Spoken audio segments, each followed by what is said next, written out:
W samym sercu Stambułu, między Złotym Rogiem a Morzem Marmara, znajduje się pałac, który przez ponad 400 lat był domem i sercem jednego z najważniejszych i najpotężniejszych imperiów naszych czasów.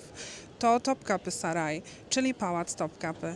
Ja mam na imię Ewa i dzisiaj pokażę Wam to niesamowite i fascynujące miejsce.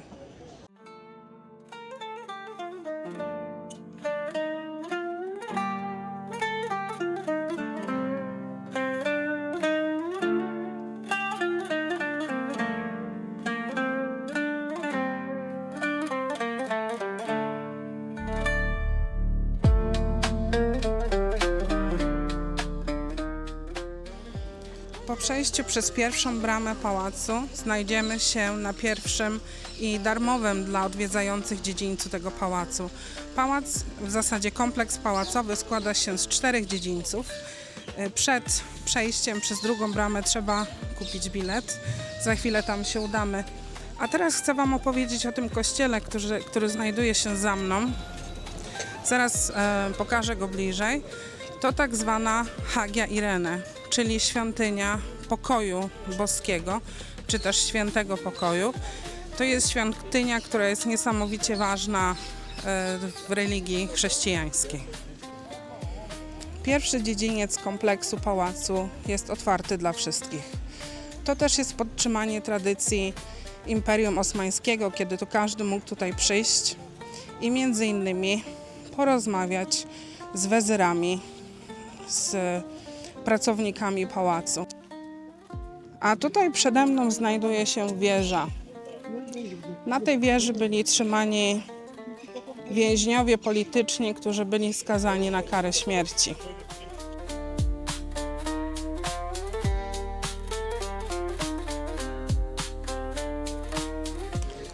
A teraz pójdziemy poszukać kolejki, żeby kupić bilet. Opowiem Wam, ile kosztuje taki bilet.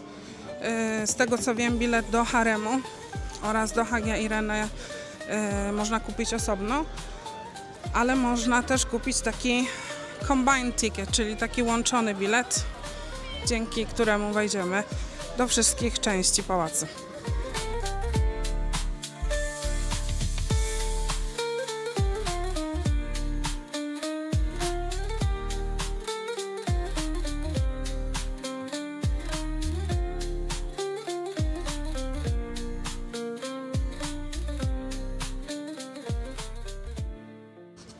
Słuchajcie, mam już bilet. 400 lira dla obywateli Turcji i 2400 lira dla obcokrajowców, także ogromna różnica. Oj, nieładnie.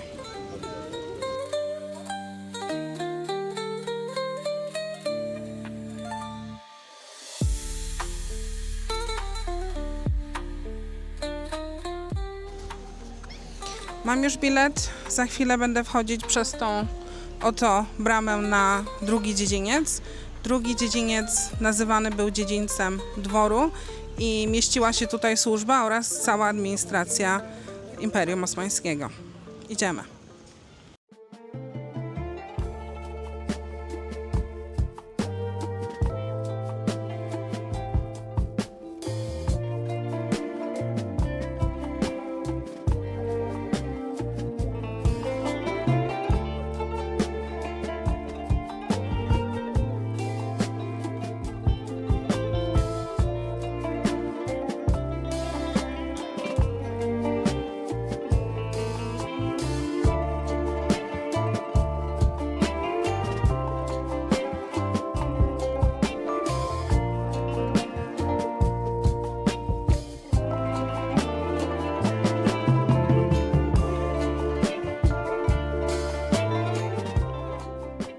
Właśnie przez drugą bramę, jesteśmy na drugim dziedzińcu i z tego dziedzińca tutaj wiedzie kilka dróg.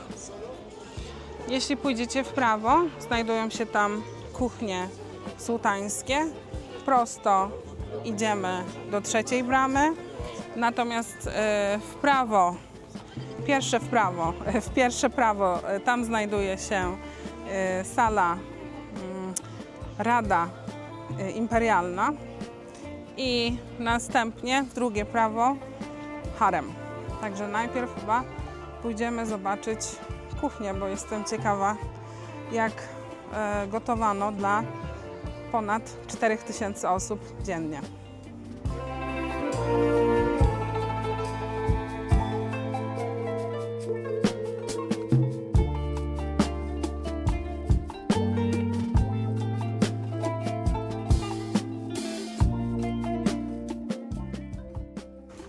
Spójrzcie na te wielkie kominy. Przygotować jedzenie, które składało się z kilku dań kilka razy dziennie dla 4–5 tysięcy osób, nie lada wyzwanie. I zobaczcie, te kuchnie są na drugim dziedzińcu, czyli jeszcze przed domem sułtana, pewnie po to, żeby zapachy z kuchni nie roznosiły się po jego pałacu. Kuchnie są podzielone na kilka części, kilka sal.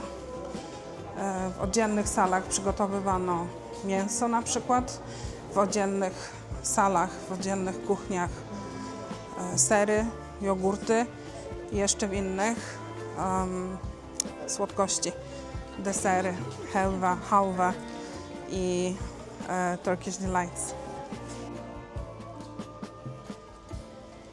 Tutaj też znajdował się meczet dla kucharzy z takim małym balkonikiem.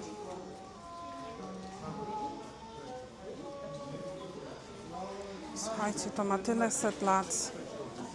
Ten, kto oglądał Wspaniałe Stulecie, to pewnie zna ten pałac z serialu, bo to jest dokładnie ten sam pałac.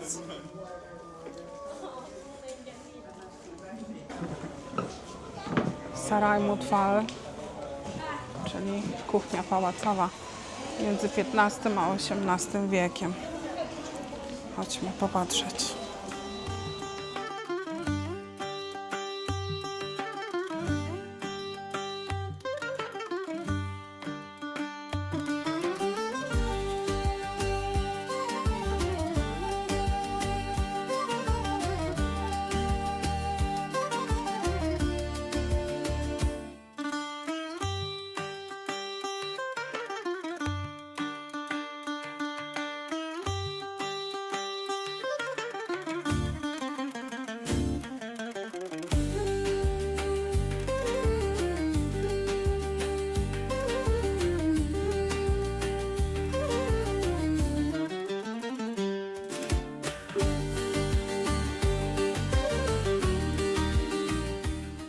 Zobaczcie, porcelana z Chin, łyżki z masy perłowej, miseczki ze złota i z miedzi.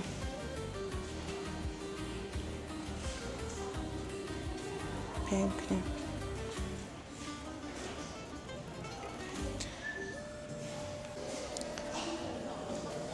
Sułtan wierzył, że jeśli jedzenie zostanie podane na porcelanie chińskiej, to jeśli jedzenie będzie zatrute, to porcelana zmieni kolor. Dlatego było bardzo ważne, żeby mieć taką zastawę w pałacu i często jedzenie właśnie na tej zastawie było podawane.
A za mną znajduje się miejsce do tak zwanej helwahane, czyli miejsca, w którym robiono hałwę oraz inne słodycze. Idziemy zobaczyć.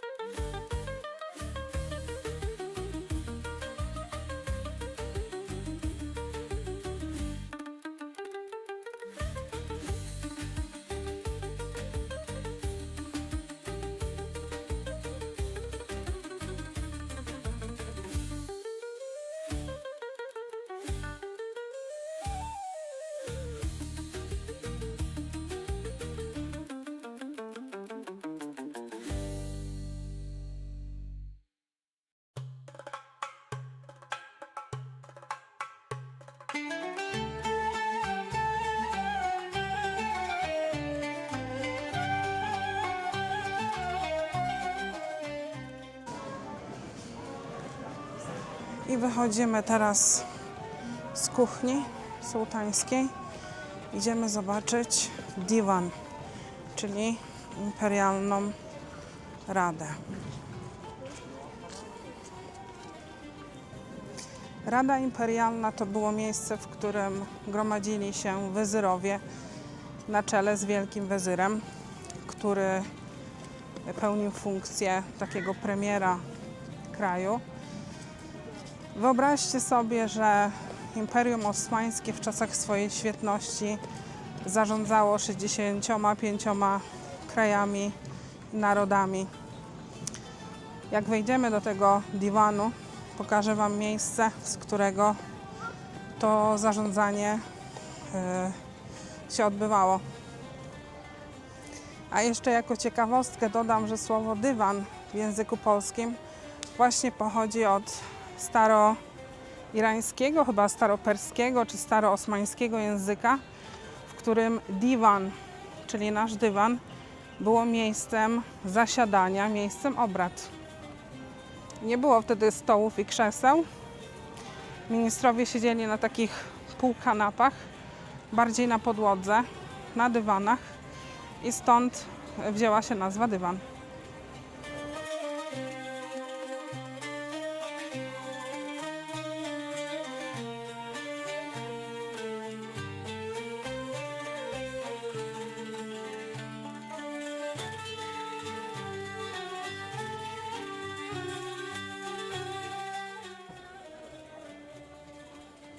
Tutaj przed wejściem do tej rady znajdują się inskrypcje. Inskrypcje są napisane w języku arabskim, ale to jest język staroosmański, czyli Arabowie mogą to przeczytać, ale nie rozumieją.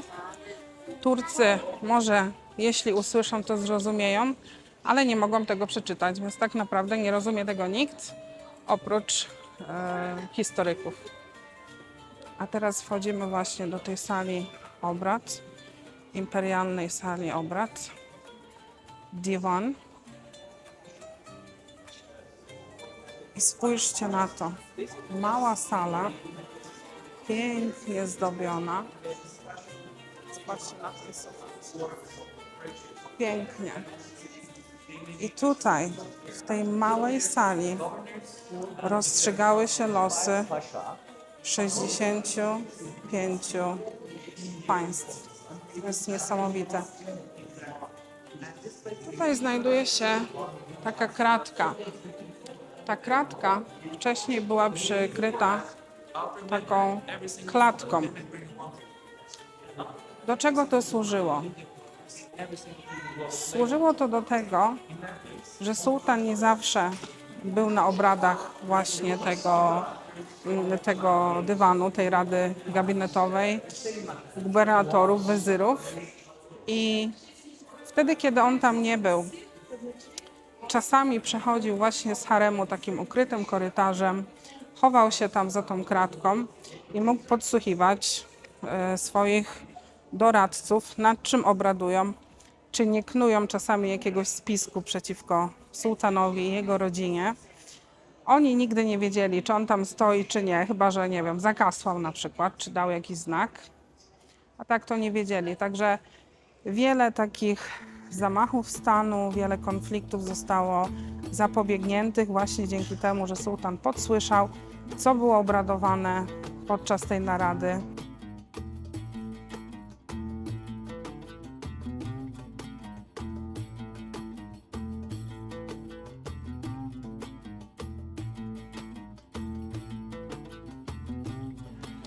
Ta brama za mną miała bardzo ważną rolę w życiu, w funkcjonowaniu w sumie pałacu sułtańskiego. Tutaj sułtan miał swój tron, zasiadał na tym tronie. Rada gabinetowa tutaj przychodziła, każdy całował ręce sułtanowi. Zbierało się tutaj też wojsko, każdy oddawał mu hołd, a podczas takich zebrań przed wyprawą wojenną sułtan oddawał flagę Imperium Osmańskiego w ręce wojska.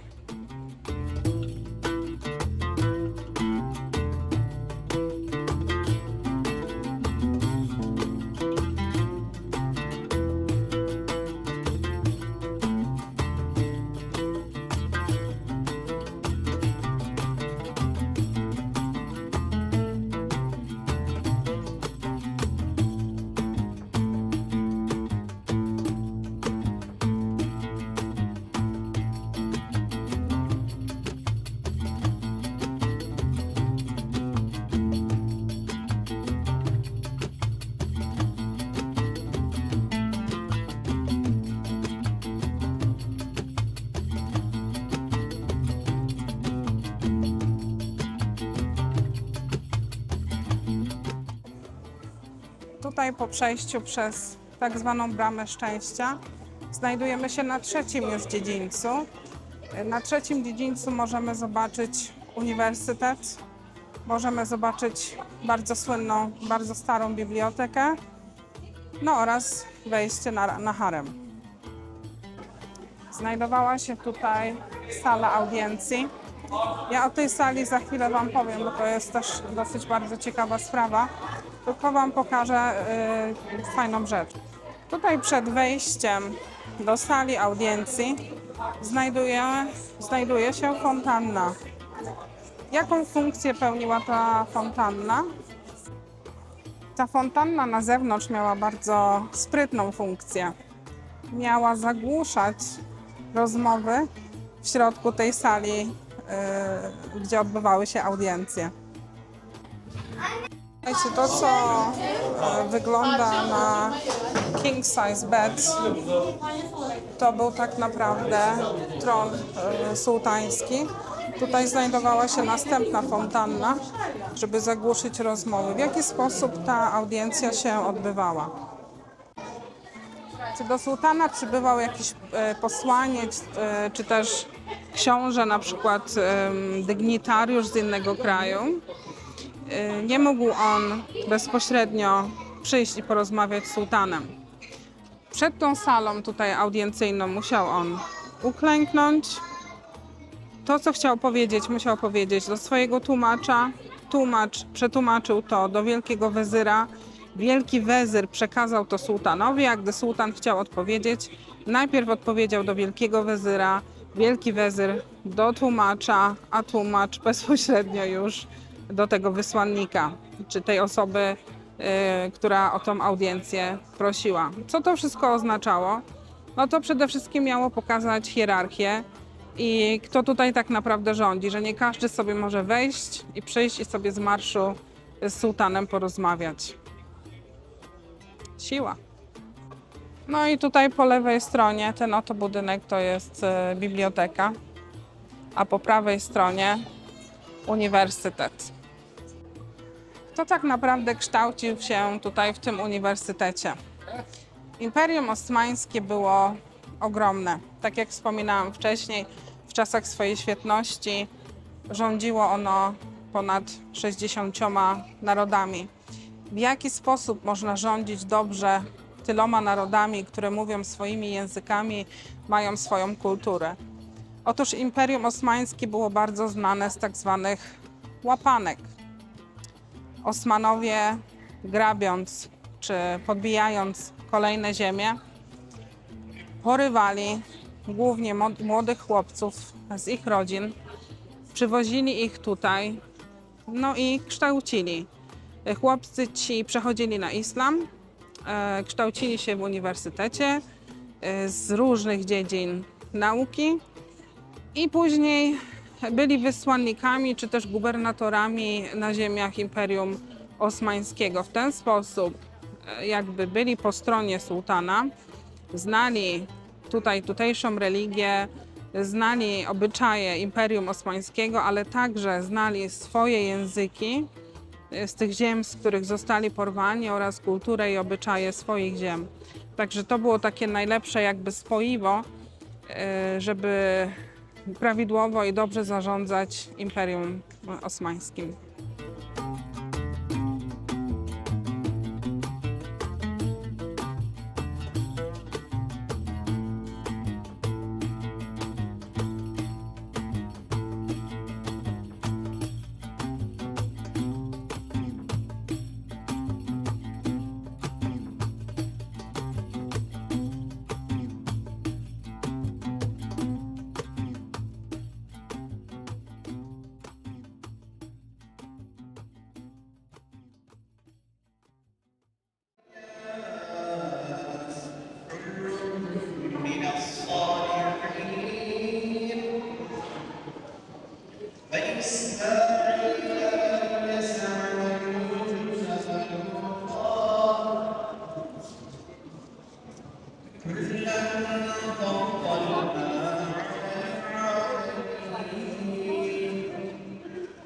ومن آبائنا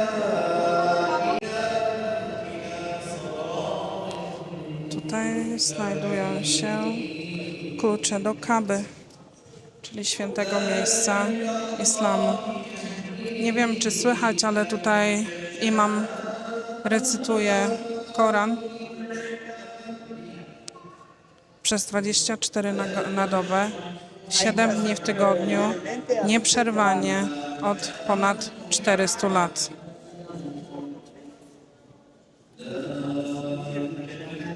Tak, też klucze do Kaby.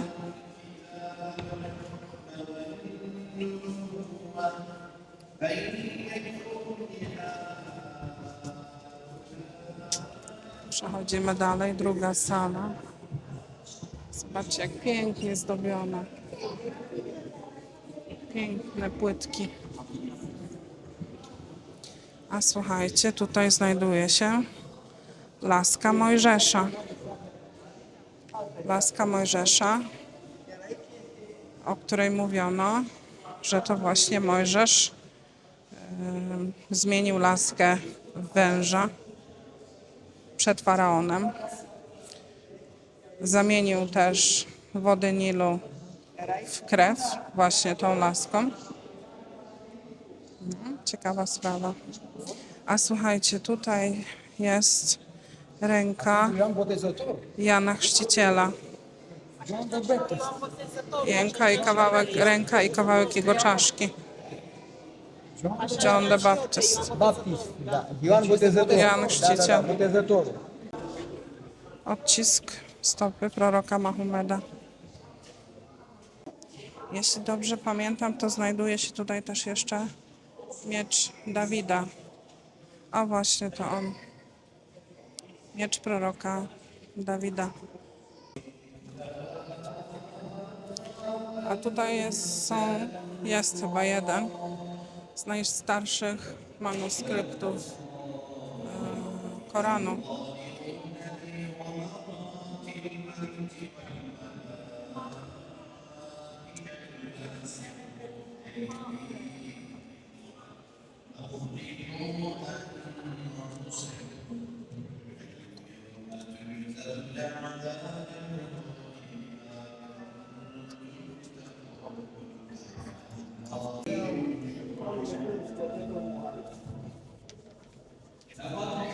Jeszcze trzecie pomieszczenie.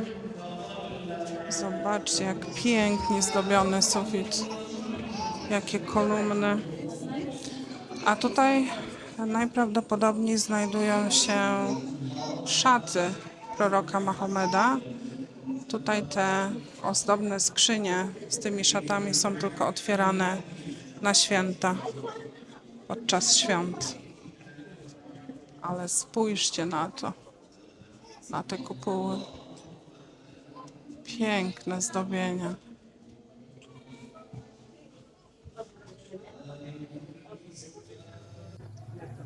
Zastanawiacie się pewnie, skąd tutaj wzięła się ręka Jana Chrzciciela, czy też proroka Mojżesza.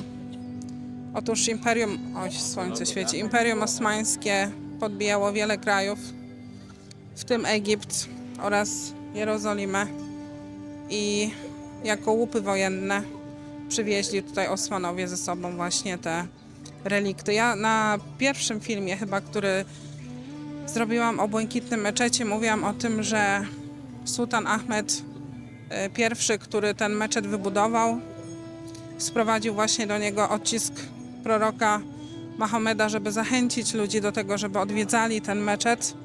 I tutaj właśnie ten odcisk w pałacu Topkapy się znajduje.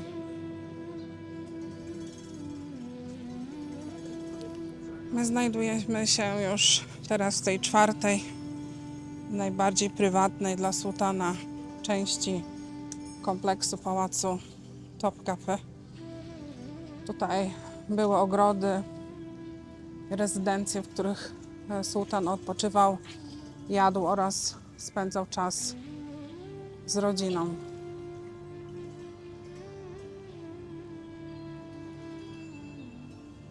Idziemy zobaczyć miejsce, w którym sułtani spożywali posiłki, zwłaszcza podczas Ramadanu,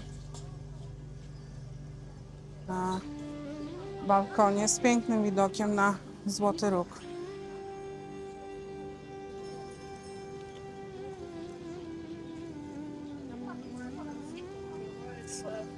Tutaj widać, turyści wrzucają na pieniążki, na szczęście. Zobaczcie, jakie piękne miejsce. Prywatna rezydencja sułtana.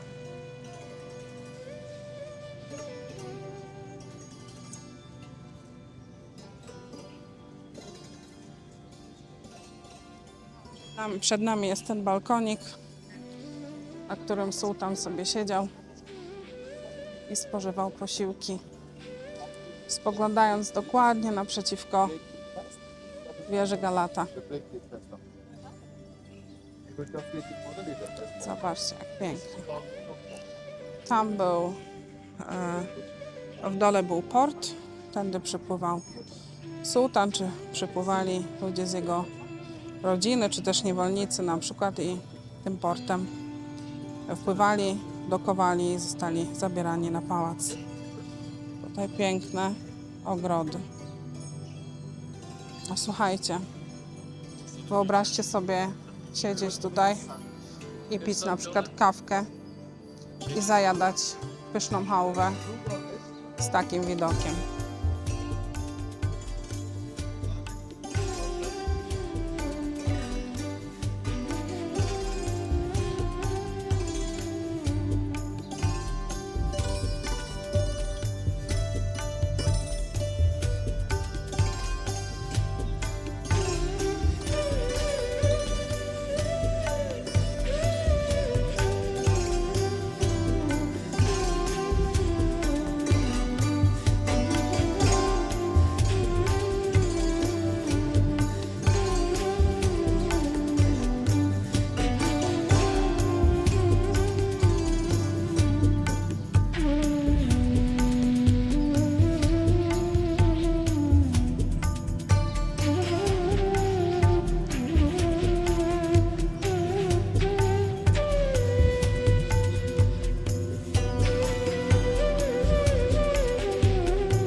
Tutaj już mamy Złoty Róg, czyli jakby odnogę cieśniny Bosfor, która łączy Morze Marmara, które mamy z tej strony, z Morzem Czarnym, które jest tam daleko za mostem.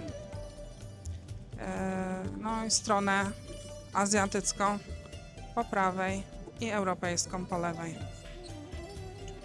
Piękne miejsce. No słuchajcie, miejsce z takim widokiem, bomba. Warto przyjść do Pałacu Topkapy nawet, żeby sobie pooglądać i mieć tak cudowny widok na Morze Marmara i cieśninę Bosfor na Złoty Róg. Do tego kawał historii, Pałac Topkapy, stulecia całe. Pięknie tutaj jest. Naprawdę polecam każdemu, dlatego że no, historia państwa osmańskiego, dzisiejszej Turcji jest bardzo, bardzo bogata. I to tak naprawdę są takie layers, czyli warstwy, jedna po drugiej. Najpierw Bizancjum, później Konstantynopol, Cesarstwo Rzymskie, wschodnio-rzymskie, później Imperium Osmańskie, a na końcu już świecka Turcja. Tą historię można odkopywać głębiej i głębiej i naprawdę fascynujące historie tutaj się działy i niewiele osób zdaje sobie z tego sprawę, że Turcja tak naprawdę no, teraz jest państwem islamskim, państwem muzułmańskim, ale przez ponad 1000 lat nie była. Była państwem chrześcijańskim i tak naprawdę na terenach dzisiejszej Turcji rozgrywały się rzeczy, które ukształtowały wiarę chrześcijańską. Naprawdę polecam każdemu, żeby poczytał trochę, może pooglądał jakieś filmy na YouTubie, zajrzał do mnie na kanał, obejrzał też inne filmiki, dlatego że staram się opisywać historię najciekawszych miejsc w Stambule. Oczywiście nie będą to tylko i wyłącznie miejsca turystyczne. Ja tutaj już mieszkam w Stambule od 10 lat i przyznam szczerze, że rzadko przyjeżdżam tutaj w miejsce Starego Konstantynopola, ale jak jestem, to naprawdę za każdym razem jakby odkrywam to miejsce na nowo i to są no, fascynujące historie. Także polecam, zapraszam.